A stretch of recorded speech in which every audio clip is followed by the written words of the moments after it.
Hey everybody, in this video lesson I'm going to talk about the atom and how we discover the different parts of the atom to get to the atom that looks like the one in front of you right now. From previous science courses you might have remembered that the atom is a small little bit of matter that is made up of three different parts: the proton, the neutron, and the electron. Scientists didn't always know this about atoms. In fact, it took many years, thousands of years, to develop the concept of the atom as we know it today. I will take you through this historical journey, starting with the ancient Greeks, way back in 400 BC. The first atom was hypothesized from Greek philosophers, and they were the first to propose the atomic theory, or in other words, a theory that describes the concept of the atom. Now the word atom comes from the Greek word that means indestructible. So in other words, people would sit around and think about these sort of things, and they thought, well, if you take a rock and you cut it in half, and then you cut it in half, and you cut it in half, and cut it in half, and you take those pieces and cut them in half even smaller, is there a point where they no longer can be cut in half anymore? And that's when they get the concept of the atom. Now between 400 BC and 800 AD, there was some science that was happening. Chemistry indeed was happening. It's not like we just went into the Dark Ages and nothing ever happened. In fact, those 2,000 years there was a different science, which is not really a science, but more of an activity known as alchemy. And alchemy is the process of trying to turn something like a piece of metal into gold. And alchemy is impossible. You cannot turn something into gold. In fact, you can't change an atom into a different atom. That is impossible. But that didn't stop people from trying. So they took pieces of metal from the ground or rocks and mixed it with different solutions or chemicals to try and figure out if they can make gold. And ultimately they failed, but many of their failures spun off and resulted in different areas of science like medicine and other aspects. So in 1803, a science teacher by the name of John Dalton, out of England, explained the first atomic theory. He took the concept that the Greeks hypothesized about the atom and wrote down in 4 different parts his atomic theory, which got a little bit more specific. Dalton's first statement said that all matter is made of atoms, and those atoms are indivisible and indestructible. Now on here I wrote, is this still true? Well, if you think about it, can an atom be divided into smaller parts? Well, of course we know that this is true. There are things as protons, neutrons, and electrons. And in fact, we can take atoms and split them into even smaller atoms. The most recognizable example of this is the atomic bomb, or some sort of nuclear reactor. So the answer to this first one, is Dalton's first idea still true? The answer is no. The second one is all atoms of the same element are identical or exactly alike. But this is also not true. It's like saying all humans are exactly alike. But we know there's variation to things like skin tone, hair color, height, and different aspects of the physical person. And so this is true also with elements. Elements are created not like each other. Now they all may be the same element in the fact that they have the same number of protons. For example, carbon always has 6 protons, or oxygen always has 8 protons. But their neutrons differ. So you got carbon with 6 protons and 6 neutrons, or carbon with 6 protons and 8 neutrons. Now the one with 6 protons and 8 neutrons is heavier by mass and is also radioactive. But the first one I mentioned, the 6 protons and 6 neutrons, is not radioactive. So not all the same elements are exactly alike, just like all humans are not exactly alike. The third one states that different atoms can never be made to look alike, and this is still true. This is going back to the concept of alchemy. Basically, Dalton put alchemy to bed as soon as he published his 4 postulates, as they're known. And he said that you can't make something that's not gold into gold. And finally, atoms, when combined in whole number ratios, create things called molecules. And those molecules always have a definite ratio of the number of atoms in them. For example, H2O is always 2 parts hydrogen, 1 part oxygen. Or carbon dioxide is always 1 part carbon and 2 parts oxygen. And this is always true with these molecules that are created from bonded atoms.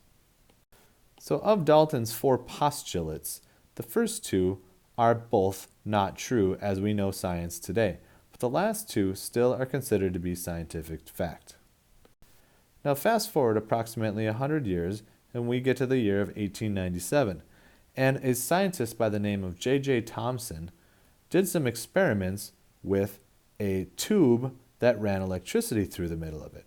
And as you can see, this is known as the cathode ray tube, or CRT. The cathode ray tube has electricity running from one side to the other.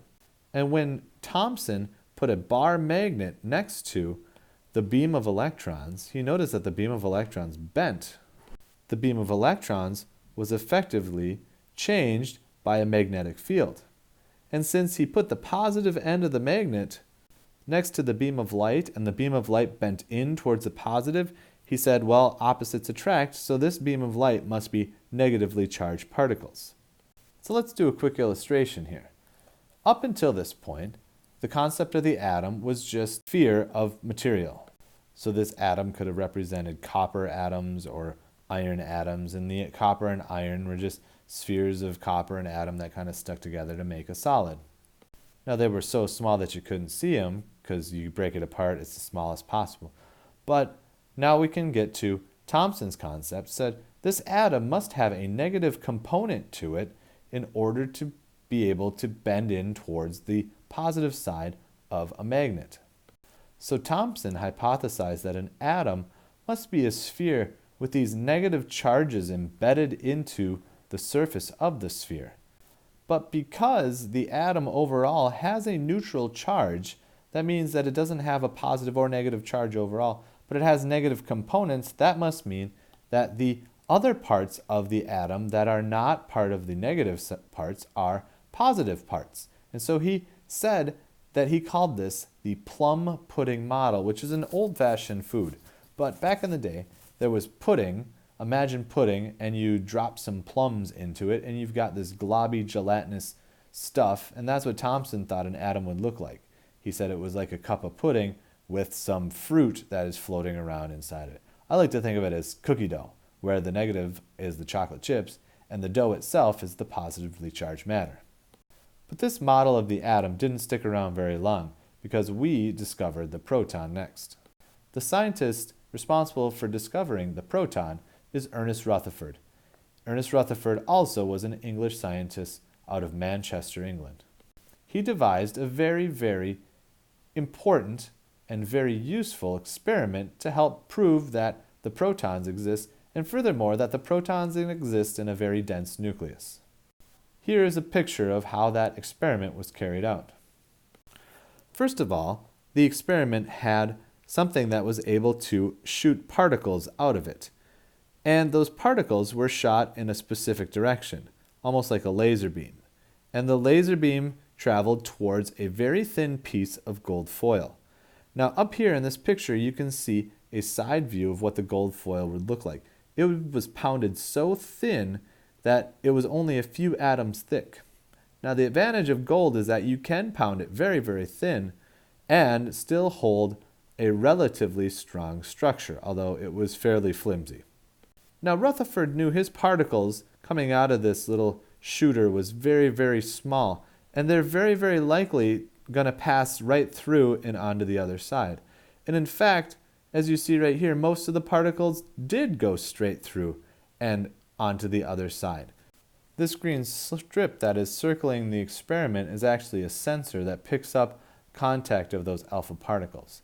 Now what you'll notice here is that some of the alpha particles didn't pass through. In fact, some were scattered in slightly different angles. And what Rutherford discovered was that there must be something hard in the gold foil that caused the particles to be deflected, some of which passed directly straight back, where others were deflected at very acute angles, and some were kind of just deflected very slightly.